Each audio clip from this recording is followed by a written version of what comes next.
Dear HPAS warriors, because you have fought all the adversaries in this whole process of preparation, specifically mentioning the Himachal floods.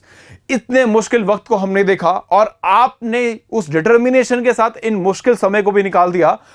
Exam में भी delay हुए, but finally अब ये exam कल आपका होने वाला है और राज मल्होत्रा IAS अकेडमी आपको इसके लिए बेस्ट विशेष देता है. बट इससे पहले कि आप अपनी इस पूरी प्रिपरेशन में बिल्कुल भी ढिलाई दें, मैं 4 चीजों पे हाईलाइट करना चाहूंगा. There is 4 key things which you need to focus on and they are specifically very very important at this last moment.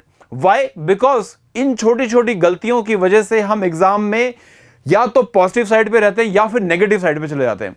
ये 4 चीजों में जो हाईलाइट करना चाहता हूं उसको ध्यान से समझ लेना और इस बात का भी ध्यान रखना कि आपकी तरफ से इसमें कोई कोताही या कोई कमी ना बरती जाए. दैट इज पहली बात, you need to see the thing कि आपका जो सेंटर है उस सेंटर को आई होप अभी तक आपने देख लिया हो या एटलीस्ट आप वहां पर पहुंच चुके हो या फिर जाके चेक कीजिए कि सेंटर कहां पर है, वहां पे ट्रेवल टाइम क्या है या फिर nearby what facilities are there. Now इससे क्या होगा, दैट इज लास्ट मोमेंट में जो वो हड़बड़ी होती है वो आपसे नहीं होगी. आप टाइम से सेंटर पहुंच जाएंगे. You will know the way, the passage, you will know the means of communication and transport etcetera.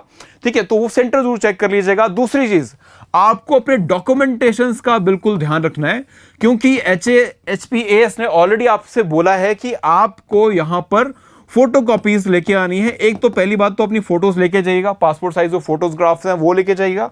इसके साथ में आपको दूसरी जो चीज जो चाहिए वो आपका एडमिट कार्ड.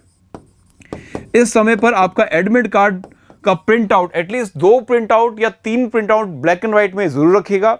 तीसरी चीज, आपकी ID प्रूफ के लिए आप आधार या इससे रिलेटेड ऐसे ही कोई और भी जो भी डॉक्यूमेंट्स आपके ID प्रूफ को एस्टैब्लिश करें जैसे पैन कार्ड एंड एटसेट्रा, उसको साथ रखिए ताकि यहां पर छोटी गलतियों की वजह से आपका एडमिशन इनटू द सेंटर वो अफेक्ट ना हो जाए. ठीक है, और एक बात यहां पे और बोल दूं कि क्योंकि HPAS थोड़ा सा स्ट्रिक्ट हो चुका है विद रिस्पेक्ट टू आप क्या क्या एग्जाम सेंटर में लेके जा रहे हैं, तो एक बात का ध्यान रखिएगा कि आपके पास एक क्लियर बैग रखिएगा, जिसको हम क्लीन बैग बोलते हैं, ट्रांसपेरेंट जो बैग रहते हैं उसमें आप ये डॉक्यूमेंट रखो ताकि आप वो एग्जामिनर आपको इस बैग को अंदर लेके जाने से ना रोकें. ठीक है, तो यू विल बी अलाउड अगर आप क्लीन बैग लेके जाते हैं.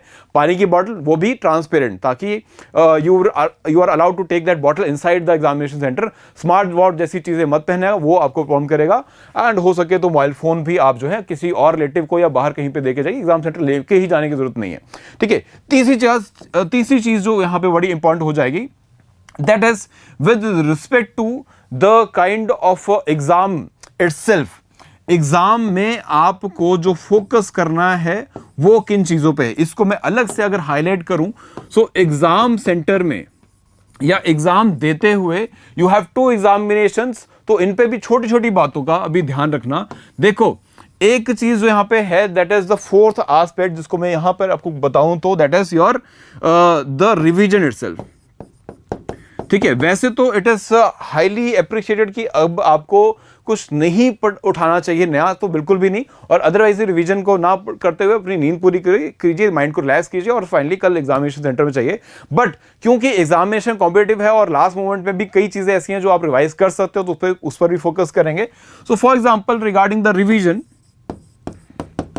यू शुड फोकस कि आपका जो हिमाचल जीके है वो ऑन टिप्स आ जाए, HPG के. ठीक है, बिकॉज ये फैक्चुअल चीजें हैं तो आप लास्ट मोमेंट पे भी रिवाइज करेंगे तो माइंड पे कोई एक्स्ट्रा प्रेशर या बर्डन नहीं आता. यू सिंपली रीड, ऐसा मेमोराइज करने के लिए नहीं, सिंपली रीड जो आपके कुछ फैक्चुअल एस्पेक्ट है उस पे, क्योंकि इनकी वेटेज काफी ज्यादा है. इसी के साथ साथ you should focus on the current affairs also. Current affairs को थोड़ा सा देख जाइएगा, ज्यादा नहीं बट उसको एक बार नजर मारते जाइएगा बिकॉज फैक्चुअल पार्ट्स पे आप कवर अप कर पाएंगे. एंड इसी में अगर मैं इकोनॉमिक सर्वे इंक्लूड कर दूं, economic survey of Himachal Pradesh, तो that will be very appropriate because ये दो हिमाचल जीके और इकोनॉमिक सर्वे से काफी क्वेश्चंस आते हैं. तो लास्ट मोमेंट पे इनको रिवाइज करना विल बी बेनिफिशियल बिकॉज बहुत ही फैक्चुअल क्वेश्चन आते हैं. You are directly been given some numbers which you need to check on, तो इसका ध्यान रखना. नाउ अब इसके आस पर रिवीजन के बाद अगर मैं 4th एस्पेक्ट पे बात करूं that is your exam itself, तो इसमें जब जीके का पेपर आपका मॉर्निंग सेशन में होगा तो इस पर ध्यान रखिएगा. देखिए, सबसे पहले आपको बिल्कुल भी एक चीज जो दिमाग में नहीं लेके जानी है, एग्जामिनेशन हॉल में, वो है कट ऑफ। कट ऑफ को दिमाग से बिल्कुल बाहर निकाल के जाइएगा। एग्जामिनेशन हॉल में किसी भी प्री कंसीव्ड नोशन के साथ मत जाना कि लास्ट ईयर कितनी कट ऑफ रही, उससे पहले कितनी कट ऑफ रही, या कितनी कट ऑफ आ सकती है। ये बहुत भारी मिस्टेक होगा अगर आप ये करते हैं। इसको अवॉइड कीजिएगा। Every examination is unique in itself. आपको सिर्फ वो जो पेपर आपके सामने बस उसको आंसर करना है टू योर बेस्ट कैपेबिलिटीज, ठीक है, उससे आंसर करना है। You not need to think कि कट ऑफ क्या जाएगा। जो भी कट ऑफ जाएगा that is going to be equated for everyone. It will be for everyone. तो आपको अपनी इस हड़बड़ी में कि भाई पेपर टफ आ गया है तो भी मैं अटेम्प्ट ज्यादा करूं बिकॉज प्रीवियस ईयर की कट ऑफ ज्यादा गई थी, तो ये सोच के अटेम्प्ट क्वेश्चन अननेसेसरी उन क्वेश्चन को हाथ नहीं लगाना जो आपको बिल्कुल भी इनका आइडिया नहीं है। हाँ, इसमें आप एक काम जरूर कर सकते हैं, वो ये कि अगर आप एलिमिनेशन कर सको, अगर आप एलिमिनेशन का एक एस्पेक्ट लेके चल सको तो वो हम यहां पे कर सकते हैं। दैट इज कि आपके पास 4 ऑप्शन है, 4 में से 2 को आप एलिमिनेट कर पा रहे हो, 2 में कंफ्यूजन है, उसमें भी you have some kind of understanding की सबसे प्रोबेबल आंसर कौन सा होता है। ये बहुत लास्ट मोमेंट पे कुछ क्वेश्चंस पे अप्लाई कर सकते हैं, बाकी सभी पे नहीं। तो this is the last very last moment tricks जो मैं आपको बताना चाह रहा हूं। और इस बात का ध्यान रखना, देखो स्ट्रेटजीज हमारी ऑलरेडी फुल फ्लेज रही हैं। आप राजमंत्र IAS अकेडमी के साथ जुड़े रहे हो तो आपको throughout the process faculties ने गाइड किया है। You are being trained in a good manner. Have faith in yourself, have faith in your mentors and that will be sufficient. बस ये जो 2 चीजें, इसकी वजह से अपने एग्जाम में कोई भी छोटी मिस्टेक्स नहीं करनी है जिसको आप बाद में रिग्रेट करो, तो इसका ध्यान रखना। So that is with respect to revision, that is with respect to examination. और इन बिटवीन जो आपको ब्रेक मिलेगा, इट इज हाईली अप्रिशिएटेड कि अगर आप वो ब्रेक पीरियड में अपना GS का पेपर डिस्कस करने ना बैठे।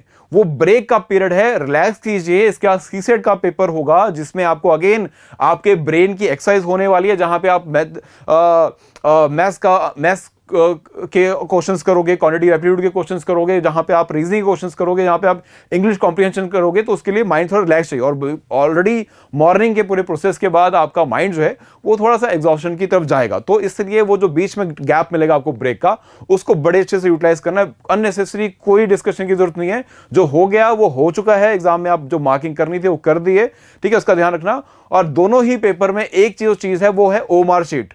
OMR शीट को बहुत ध्यान से फिल करना है। आपके आउल कैसे बनाने हैं या कैसे उस डॉट को फिलअप करना है, उसका ध्यान रखना। पेन को इधर उधर बिल्कुल नहीं चलाना है। अननेसेसरी ये छोटी छोटी सी बातें नेगेटिव मार्किंग हो जाती है इसी चक्कर में कि आपने अगर ठीक से मार्किंग नहीं किया। 1 क्वेश्चन बाय क्वेश्चन जो है OMR शीट को फिलअप करते चलना। एक लिस्ट में एक बार में 10 क्वेश्चन 20 क्वेश्चन की OMR शीट पे आप भरो, ऐसा न मत करना। एक भी क्वेश्चन ऊपर नीचे हुआ तो 10 के 10 क्वेश्चन गलत हो जाएंगे, तो ऐसा नहीं करना हमने, ठीक है। तो ये लास्ट मोमेंट की कुछ ट्रिक्स हैं जो आपको, या कुछ सेशंस हैं हमारी तरफ से जो रहेंगे, ताकि आप आराम से एग्जाम में फोकस होकर करें। और CSET को देखिए, ध्यान रखिएगा, क्वालिफाइंग पेपर है तो उसे treat like a qualifying paper. उस पे आपको सारी क्वेश्चंस पे फोकस करने की जरूरत नहीं है। Focus on first those questions which are easy, जो आपको लग रहा है कि मैं इसको अभी क्रैक कर सकता हूं, क्लियर कर सकता हूं या मार्क कर सकता हूं, वो करिए। अगर आपको लग रहा है इजीली क्वालिफाई हो रहा है, then you not need to unnecessary go for guesses. अगर लग रहा है कि क्वालिफाई करने में डिफिकल्टी आएगी तो आप you can take a little more time for solving those questions जो आपको पहले फर्स्ट गो में आप नहीं कर पाए। बट इससे ज्यादा कुछ और कोशिश नहीं करनी है। This is a test of your, not only for your knowledge, it is a test of your mind also कि वो कितना रिलैक्स होकर ये सब कुछ कर पाता है, ठीक है। So in the last I will simply like to say one thing, that is believe in yourself. You are well prepared, you have gone through the whole journey, you have given multiple tests, you have been very proactive in this whole preparation. So बस अब वो दिखाने का समय आ गया है।